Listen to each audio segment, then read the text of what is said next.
Hi, I'm Jo, I'm 37 and I'm from South London. Hello, Joe. So I have got you to come and speak to me today because you saw my article in the Metro, which I put out, where I got very open, honest, and candid about the fact that my contraceptive implant caused me to have more or less a 3-year period. I was stuck in a cycle of 3 months on, 3 months off. I was getting ignored by my GP, who was telling me it would settle and to leave it in, even though it was causing me hell. And I had quite a few comments from women saying that they had the same issue with the implant, or that, the pill was affecting them in different ways, because there's a separate conversation to be had about contraception and mental health. But I just wondered if you'd like to share your experience with me. Yeah, of course, no problem. So I had my youngest son in 2005. Prior to having him, I'd been on the Depo-Provera injection Mm. for my contraception, came off of it. As soon as he was born, went straight back on it again. Absolutely fine. The most amazing thing I've ever been on. It was injections every 3 months. And I had no issues. I didn't bleed. I used to think I was pregnant because I hadn't bled for so long, and everything was fine. Mm. After 9 years of being on that injection, the nurse who gave it to me said that there's not been much research into how the injection affects women in their older years, and that if you're on it for a long time, they think it may cause some issues with bone density. So they said to me that the best option for me to take going forward would be to have the contraceptive implant put in. She explained to me it uses the same hormone as the injection, and that because I'd been on the injection, I should be fine just to move straight to the implant, because it's just a slower release. Obviously, it's in your arm for, is it 1 or 2 years or something before they change it over. And so I was like, okay, fine. If you know that this isn't going to cause the issues you think the injection may cause, I don't see why I shouldn't change to it. I'm not looking to have children, so yeah, whatever. Why not? So I did, and it was the biggest regret of my life. Why? What I happened? So I had the implant put in. I was told that because there was a change in the way my body was receiving the hormone, that I may have a period, but because I had reserves of the same hormone in my system already, it should only be quite light. So about 2 weeks after it got put in, I started bleeding, and I stopped bleeding 16 weeks later. I'd spoken to my GP 3 or 4 times in between that, just telephone, quick consultations, but I was, assured that it was just the changeover between it. So I was like, okay, I'll stick with it. Let's see how long this goes for. So I'm now 4 months into having it. I finally stopped bleeding. I think I actually had a mini party and a glass of wine. I bet. And I thought, okay, maybe it's going to work now. It's going to be the same as it was with the injection. Might get a little bit of spotting, but, be okay. Literally 3 days later, I started bleeding again, and it was so heavy. Only time I've ever experienced anything like it was after childbirth. So it was ridiculously heavy. So I went straight back on the phone to the GPs, said to him, look, I don't think this implant's working. I've only had 3 days in between not bleeding, and now it's like I've just given birth. Like, what is going on? Again, they said to me, oh, you need to allow up to 6 months for it to settle into your body. I was like, okay, fine. So that one, I can't remember how long I bled for with that one, but it stayed heavy for a long time. Stopped again. 2 weeks later, I started bleeding again. But this time was when I first experienced the what I refer to as flooding. So I'd been absolutely fine. I had no symptoms. I stood up in the morning, I got out of bed and literally covered the floor. I was in shock. I nearly collapsed. What do you do? Cutting an extremely long story short, it was about 18 months before I finally got the nurse and doctors to agree to remove the implant from my arm. They just kept on telling me that I had to give it a chance, that it would be okay. And I was like, it's not okay. You told me 6 months, you told me a year, and then you told me 18 months. I'm like, getting close to this being taken out soon anyway. So, I don't want it in me anymore. I can't believe how much that mirrors mine, with the let it settle. Yeah, I know. When I read it, that's why I commented on the thing. So I was like, actually, I'm reading what happened to me in your story. I think in the end, I was so, I didn't want to go on any other contraception after that. I was so, I didn't want any hormones in me. And I'm not a fan of the coil. Maybe I need some more education on that. But for me, I was just like, you know what? I don't want children. I don't want these hormones in my system. I don't want to replace the implant with a pill and sexually active, so I need something, you know. I don't want to replace the implant with a pill because I feel like I need my body to detox from everything that was in there. And I was actually recommended that because I had such heavy periods and it'd been going on for so long, they discussed the idea of sterilisation with me. Now, at the time I was in, I don't regret that decision to my life. I am sterilised and I don't regret having it done at all. At the time, at the time though, did it come as a shock to have that? Because I think for me, because I'm 22 and I've not had kids and I want them, that's why I just reacted like that then, because I almost felt like they said it to me. But at the time when they suggested that to you, did you think, oh my gosh, like, has it come to this? Yes and no. I mean, it's quite a drastic decision to have to make, but I was in a very long-term relationship with a person that was a bit older than me, and I had my 2 children, he had his children. It wasn't something that we were ever looking to have, so it kind of came as a sort of easy solution for me, really, that I wasn't going to need any hormones in my body for the rest of my life, and I didn't want children, so it's fine. Where I sit today though, I now have problems again with my monthlies. After speaking to, I've been for test after test after test, I'm now getting problems with my body where every time I'm bleeding, I feel like I have the most heaviest body on the earth. I get a cold every single month. My GP has been very good. I've been for every test under the sun, every scan you can think of.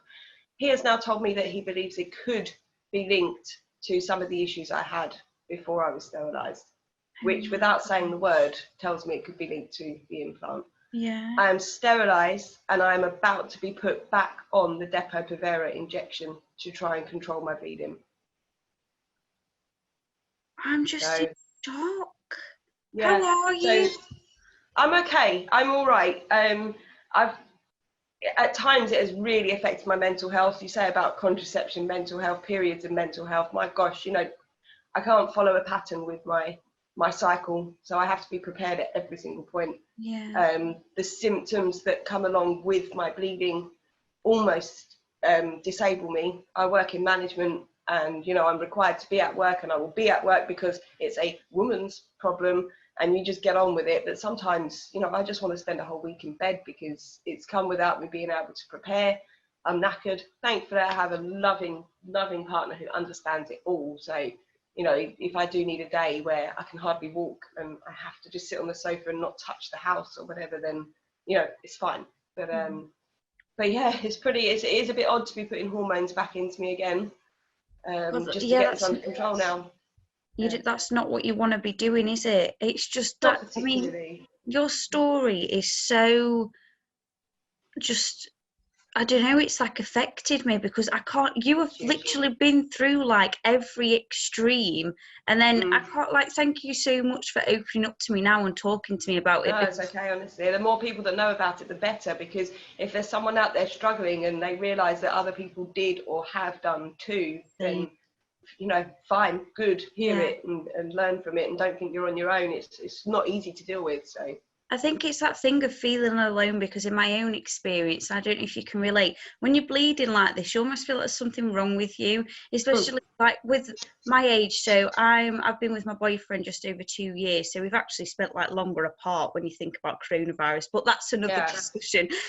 So when we were together and I was bleeding all the time, in a relationship, you think like, oh well, you know, you want to be having sex, and he'd probably kill me for just saying this, but we couldn't, because I didn't feel comfortable doing that, he didn't feel comfortable doing that, and that's fine. It doesn't make us love each other any less. But when it's something that in my young mind I'm thinking that's what people do at our age, and then we just couldn't do it, and you just feel like something's up with you. But the pain, this like duration of them, but the flow as well is just something so heavy, unbelievably heavy. I mean, you're young. I mean, I was exactly. I mean, I was lucky myself that when I first started experiencing this, I'd already had 2 children. You know, I had my children young. My oldest is going to be 20 and my boy's 16, but I'd already experienced that. So for me to have the heavy bleeding was extremely concerning, because it is so heavy and you haven't just given birth, or you have, you know, you're not having a miscarriage or something like that. But I was more mentally prepared on how to cope with what pads you need, how to, you know, handle that level of blood flow, I suppose.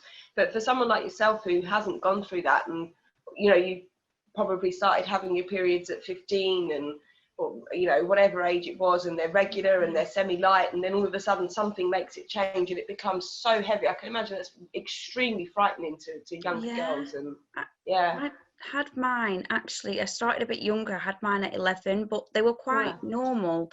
They were heavy, so I got put on the pill at 14. I wasn't sexually active then. So I got put on the pill. So thinking back now, I've been on hormones for like quite a while, but they were heavy, but they weren't unbearable, and they were like they stayed within like the 5-7 day range. And then I had the implanting from 16 to 19, literally had no problems with it, right? And then from 19 to 22, this is when all my problems started. When you got it changed. It's that sudden change that you speak about, and it's so bizarre that you're on literally the same hormone, but then the change is that quick. And you know what you said as well about having sort of a 3-day break and then you were straight back on it. I relate to that. It's almost like you were having 3 periods per period, because it was really heavy. It started to go light, and then 2 days or 3 days later, bang, it's bright red again. And isn't that so strange? It's odd. It's really odd. I can't understand what it is. I mean, with the issues I've been having now, one of the things the doctor did try was one of the contraceptive pills for me. Basically, there's nothing medically wrong with me, apparently. So they're now looking at kind of, if the theory is, and I agree with it, is that if they can stop the bleeding, then they can stop the symptoms, because I only get the symptoms when I bleed. There's a query in me in that when you have these hormones that stop you from bleeding, your body still goes through the motion. It just then doesn't just produce the egg. What's meant to happen is your uterus then understands that it doesn't need to shed every month, and that's why you stop bleeding, but your hormones still run the same.